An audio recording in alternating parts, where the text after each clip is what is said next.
Hi guys. So starting today, initially I will give an overview of week one.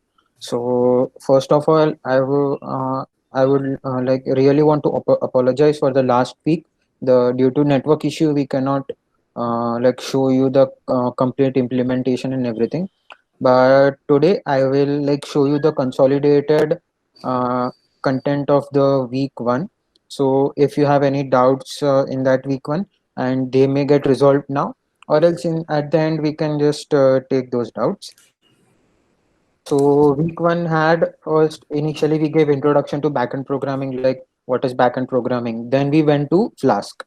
So why did we use Flask? What is it? Like where it is used? We explain each and everything, and we had also uploaded the recorded video on our YouTube channel. Then the prerequisites of Flask were basically Python and basic of front end development. After that, before starting any project, we initially create a virtual environment. Virtual environment is basically your local environment where you can download all your required versions of your specific documents and everything. So, Param, can you just like mute your mic? Yeah, yeah, sure. Yeah. So after virtual environment, we installed Flask. So installing Flask was like just pip install Flask. It was too easy. And if we need any more requirements, we can just do pip install the name of that requirement and it will get installed. Then we created our first Flask app. After that, we just did basic routing, like how to send a string to your web page and how to route any two or three web pages accordingly. Then after that, we showed that how to handle your templates. Basically, if you have a static web page ready, then how you should initially convert it into Flask app, and then you can work on the dynamic part of the image. So today we will show the dynamic part of the static web pages. But before that, I would like to run a Flask app which we were going to show last week and just give you a rough overview about it. So, okay.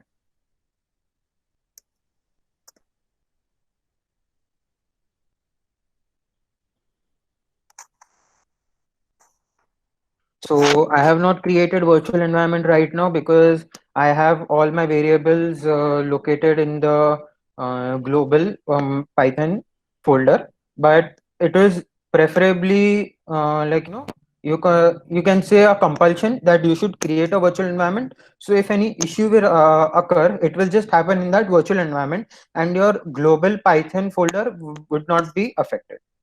So basically, I will just run my app now. So yeah, uh, as my app has been run, now I have to go in my web page and use my local host and port number. So after running my Flask app, I go to 127.0.0.1 and 5000 is my port number. We can change our port number on terminals also. If you want to work on various servers, we can just change our port numbers and we can work on various servers. So accordingly, this will be a good practice. So this was our GitHub session template which we had used, and now we have just used that. Like this was a static template. So now we have created this static template into a Flask app, and then we have hosted that on our Flask server. I hope that won't be I cannot zoom that, but yeah, you can see my server is 127.0.0.1 colon 5000. So this is my localhost server. So this is my web page. Now I will show you the code of my web page. So this is my initial code of my file server.py. Here I had kept him server.py. So basically I am importing my Flask module, my render template module. Render template is nothing but it will just render my HTML file template into my Flask server.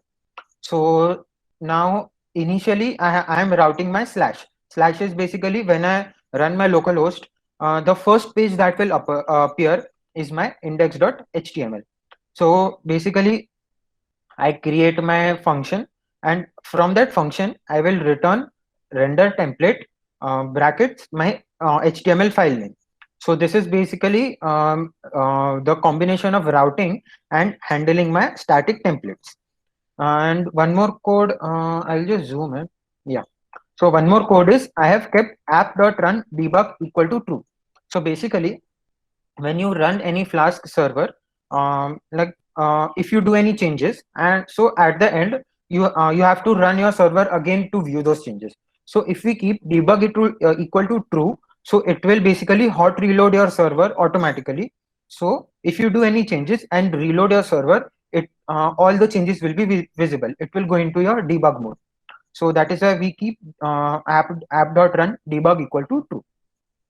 So now after I render my HTML file, I will go to my HTML file, and as you can see, this is my HTML file. So here, this was my routing. This was my CSS routing.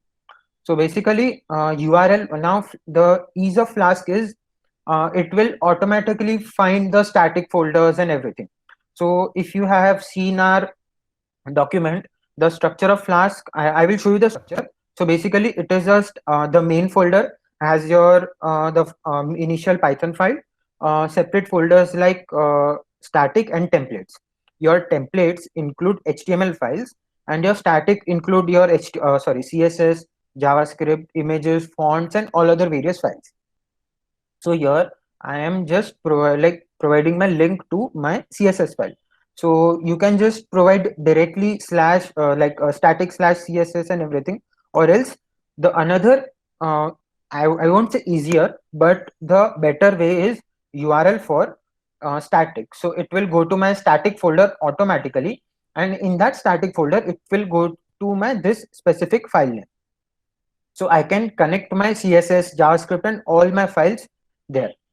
So this Jinja is not used here. So, but I just wanted to show you how did I render my HTML file or static web pages into my Flask app.